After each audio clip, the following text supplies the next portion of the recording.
Michael নামের এক মানুষ শেষ পর্যায়ের ক্যান্সারে ভুগছিলেন। তার নিজের জীবনের সময় ফুরিয়ে আসছে জেনে তিনি শুধু একটা কাজ শেষ করতে চাইলেন, নিজের ছোট ছেলের জন্য এমন একটা ভালো পরিবার খুঁজে বের করা যেখানে তার মৃত্যুর পরেও ছেলে ভালোবাসা আর যত্নে বড় হতে পারবে। দিনভর শ্রমিকের কাজ শেষ করে যখন সে বাড়ি ফিরল, প্রথমেই ছেলেকে স্নান করিয়ে পরিষ্কার জামা পরিয়ে নিল, তারপর নিয়ে গেল এক দম্পতির সঙ্গে দেখা করতে। কিন্তু তারা ছিল খুবই রূঢ় আর অহংকারী। মাইকেল বুঝে গেল এয়া তার সন্তানের জন্য একদমই উপযুক্ত নয়। সে প্রস্তাব ফিরিয়ে দিয়ে আবার নতুন পরিবার খুঁজতে বের হলো। এইবার দেখা পেল এক ধনী পরিবারের, অগাধ সম্পদ, বড় বাড়ি সবই ছিল। তারা ছেলেটিকে এক সুন্দর ঘর দেখালো, এমনকি একটা খেলনাও দিল। কিন্তু যাওয়ার সময় ধনী মহিলাটি ইঙ্গিত দিলেন খেলনাটা ফেরত দিয়ে যেতে হবে। মাইকেল ভাবল, যারা একটা খেলনাও উপহার দিতে পারে না, তারা তার মৃত্যুর পর ছেলেকে কিভাবে ভালো রাখবে। এরপর দেখা হলো এক সাধারণ কিন্তু দয়ালু পরিবারের সঙ্গে। তাদের এক মেয়ে ছিল যে মাইকেলের ছেলের সঙ্গে খেলে খুব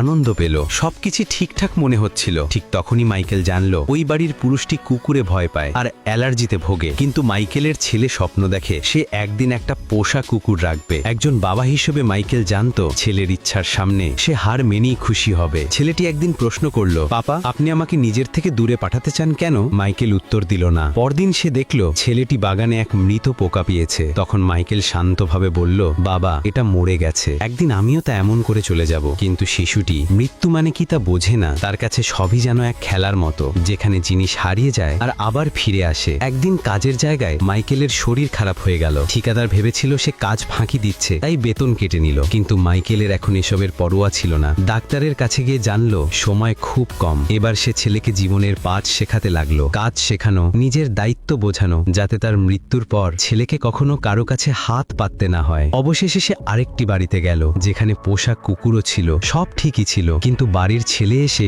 গালাগালি করতে লাগলো। মাইকেল বুঝলো এমন পরিবারে তার ছেলেকে রাখা যাবে না। অবশেষে একদিন সে এক মহিলার দেখা পেল, যিনি একা থাকতেন কিন্তু অন্তরে ছিলেন সোনার মতো পরিষ্কার। তিনি ছেলেটির সঙ্গে খেললেন, হাসলেন, তার পছন্দের খাবার জিজ্ঞাসা করলেন। মাইকেল সেই মুহূর্তে বুঝলো এই মহিলার কাছেই তার ছেলে নিরাপদ থাকবে। তারপরই সে সিদ্ধান্ত নিল নিজের শেষ সম্পদ, শেষ স্বপ্ন সবকিছুই মহিলার হাতে তুলে দেবে, যাতে তার মৃত্যুর পরেও তার ছেলেটা ভালো থাকে।